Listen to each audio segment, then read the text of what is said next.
네, 오늘 새정치민주연합은 당무위원회를 열고 최고위원회, 사무총장제 폐지 등의 내용이 담긴 혁신위원회의 혁신안을 통과시켰습니다. 이 개정안은 다음 주 월요일 20일인데요. 중앙위원회 의결을 거쳐 최종 확정됩니다.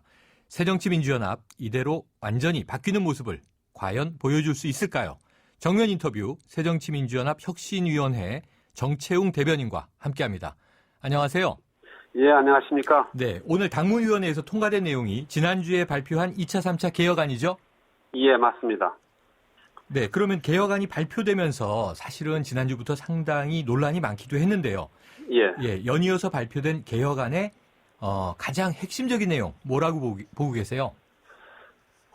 이제 1차 혁신안에서 발표되었던 기득권 내려놓기 부분도 일부 당헌 개정 내용이 들어가 있습니다. 네. 예를 들면 재보궐선거 원인 제공 시 무공천한다라고 하는 그런 내용도 일부 들어가 있고요. 네. 그다음에 이제 2차 개혁안과 관련해서는 현행 최고위원제를 폐지한다.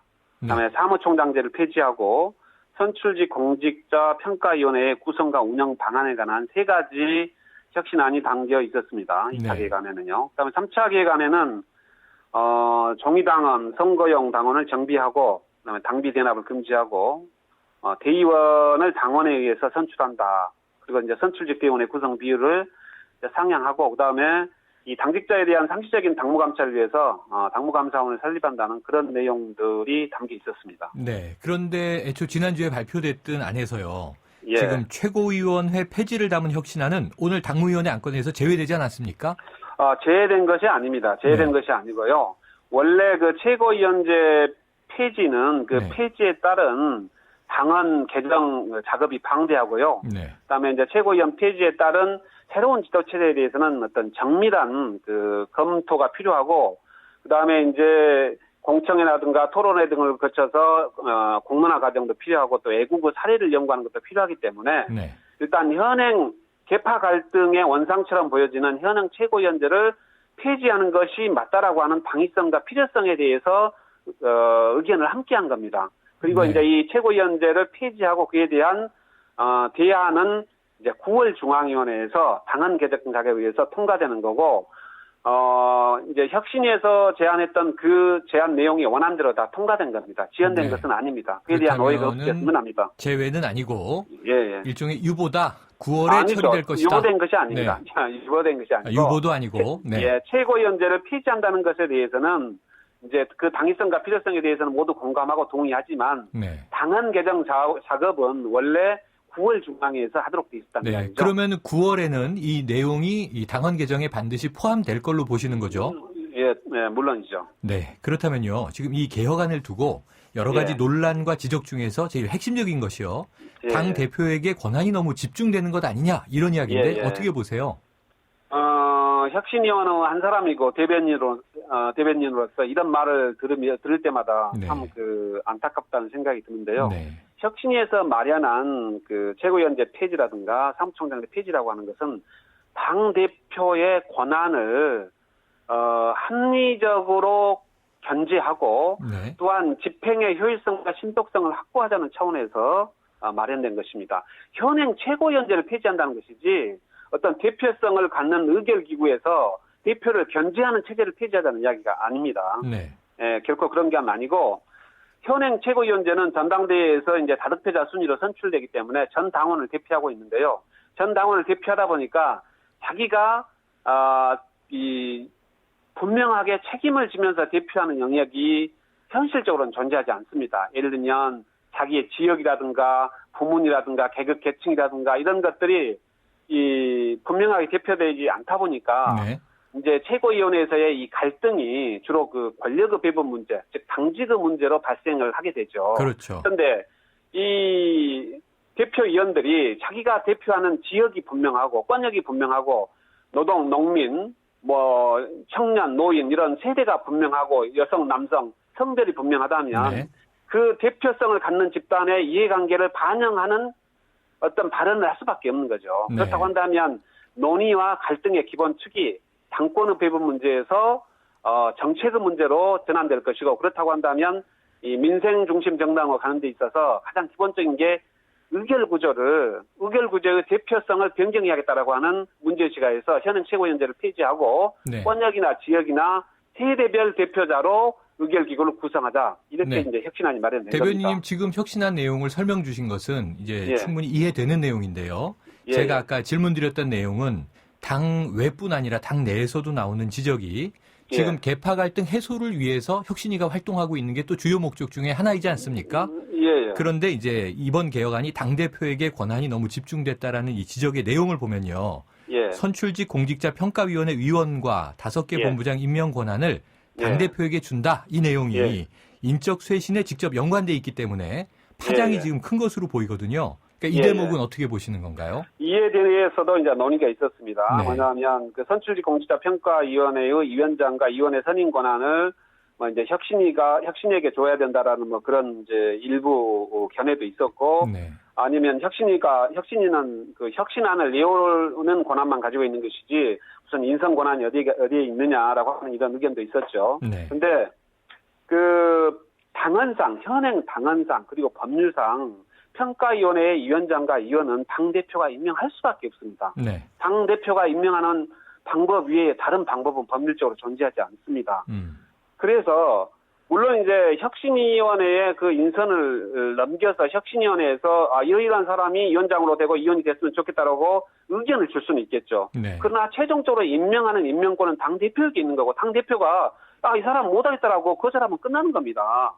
그래서 그러면 결국 당대표의 권한이 최종적인 권한이 되는 것 아닌가요? 그래서 견제할 이제 아까 말씀하셨던 잠깐만요. 견제할 수 있는 방법은 또 어떤 형태로 존재할 수 그래서 있는지요? 이제 견제하는 방법으로 강구해낸 게 네. 그거죠. 그러면 당대표에게는 위원장만 선임하는 권한을 주자. 네네네.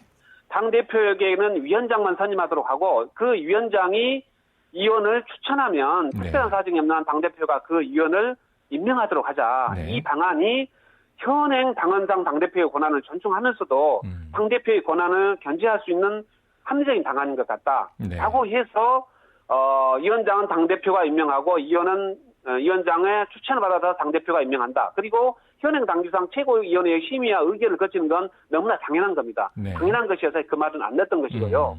현행 당헌 당규상 당대표가 위원장을 임명하는 방법 외에는 다른 방법이 없습니다. 예를 들면 청년위원회나 노동위원회 같은 경우는 자체 회원들이 있기 때문에 거기서 뽑아가지고 임명할 수 있는 것이지만 네. 혁신위원장이라든가 평가위원장은 그 임명할 수 있는 임명 주체가 없기 때문에 당대표 외에는 다른 방법이 없다는 거죠. 근데 혁신위원장도 당대표가 임명을 하고 혁신위원장이 혁신위원을 이제 추천하니까 당대표가 그대로 임명했지 않습니까? 네. 이런 방식대로 현행 당원을 존중하면서도 당대표의 권한을 존중하는 방식은 위원장만 임명하도록 하고 나머지 위원은 위원장을 추천을 받아서 당대표에게 임명하도록 하는 이 방법이 가장 합리적인 방안이겠다라고 해서 혁신위에서는 이 방법을 선택했던 것입니다. 네, 일단은 대변인님 말씀, 당대표 권한은 이 당헌당규상 다른 방법은 없다 이렇게 말씀을 주셨습니다.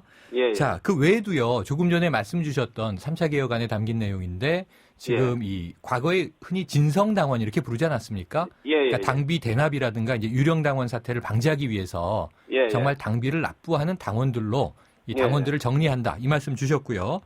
그리고 또 이제 3차 혁신안에는 당원 소환제도 들어있잖아요. 들어있습니다. 네네. 그런데 이러한 것들이 과거에도 많이 거론되던 것들인데 이 우선 첫 번째로는 현실성이 있겠는가 이 문제가 제기되고 있고요. 그리고 이 현실성이 있게 적용된다 하더라도 과거에 많이 논의돼 왔던 것에서 이게 정말 이 혁신의 핵심적인 요체인가 이런 지적들은 어떻게 좀 답변 주시겠습니까?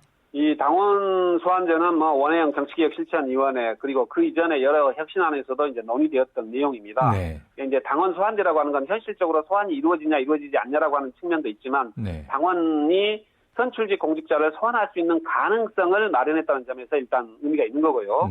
그다음에 당원 소환제라고 하는 것은 실체적, 절차적 요건이 있습니다. 실체적 요건은 뭐냐면 법적, 도덕적 하자, 묵과할 수 없는 법적, 도덕적 하자가 있고 당원 10분의 1 이상이 소환을 요구했을 때 이제 당 윤리심판원에서 소환의 실체적, 절차적 요건을 충족했는지를 판단한 후에 그것이 판단됐다고 판단하면 이제 당원 소환 절차를 진행하는 건데요. 그런데 이제 당 대표에 대한 소환은 쉽지 않겠죠. 국민이 대통령을 소환하는 제도는 없지만 설령 소환하는 제도가 있다 하더라도 쉽지 않듯이 당 대표를 소환한다거나 전국 전당대회에서 선출된 당직자를 소환하는 건 쉽지 않을 겁니다. 그러나 지역위원회 차원에서 지역위원장이나 대의원이나 이런 사람들을 소환하는 건 아마 가능성이 있지 않겠는가 하고 생각해 봅니다. 네, 지난주에 저희가요, 그 탈당한 전현직 당직자분들을 인터뷰했어요. 그런데 이제 혁신위의 혁신안이 미흡하다, 당이 바로 서기에는 부족하다 이런 지적을 또 했고요. 그리고 어젯밤 4시간 넘게 열렸던 비공개 최고위원회에서 역시 또 비노 친노 간의 고성이 오가고 이제 설전이 벌어졌다는 보도가 있었습니다. 그래서 당 일각에서는 비노 측이 이 혁신위 안을 탈당의 명분으로 삼지 않겠는가 이런 관측도 있는데 어떻게 보십니까? 저는 그렇게 생각하지는 않습니다. 어제 저도 그 최고위원들과 연석회의에 참석했던 사람이고 어떤 대화들이 오갔는지를 잘 알고 있습니다. 그 최고위원제를 폐지하자고 하는데 최고위원의 입장에서는 아무래도 정서적으로 좀 못마땅할 수는 있겠죠. 그리고 이제 혁신안을 내오는 데 있어서 절차상의 문제들 에 이제 대한 이제 그 의견이 있었고요. 그다음에 이제 개파 타파 방안에 대한 이제 그 혁신안이 있어야 되는데 그게 미흡한 것 같다라고 하는 그런 의견도 있었는데 이제 혁신안이라고 하는 것은 어떤 특정 개파를 염두에 두고 만들 수는 없는 겁니다. 그 모든 개파에게 모든 구성원에게 보편적으로 적용되는 것이지 특정 개파 뭐 예를 들면 우리가 흔히 이야기하는 친노 개파만을 염두에 두고 뭐 혁신안을 만들 수는 없는 것이고요. 그리고 저는 이 혁신안이 나름대로 많은 고민과 토론하에서 만들어진 겁니다. 그 이전에 뭐 6차례 혁신안이 있었지만 그리고 그 혁신안을 현재 상황에 맞게 변형 발전시킨 겁니다. 하늘 아래 완전히 새로운 것은 없습니다. 대변인님은 지금 공정하게 되어 있다라고 이제 말씀 주신 것으로 이해가 되는데요. 마지막으로 짧게 한 가지 질문만 드리면 지금 공론화 과정이 남아 있다고 아까 말씀 주셨고 정확히 일주일 후 20일에 이제 중앙위원회에 통과되어야 되지 않습니까? 지금 당무위원회는 규모가 작다 보니까 당대표의 영향력이 남아 있다 이렇게 보여지는데 중앙위원회 이 혁신안 수용 어떻게 확신하세요? 저는 다소 이견이 있고 다소 논란이 있을 수는 있지만 7월 20일 중앙위원회에서 당권제민 혁신위원회가 제출한 혁신안이 문안이 통과될 걸로 예상하고 있습니다. 알겠습니다. 왜냐하면 그 외에 다른 대안은 없기 때문입니다. 알겠습니다. 오늘 말씀 감사합니다. 네, 감사합니다. 지금까지 새정치민주연합 혁신위원회 정채웅 대변인이었습니다.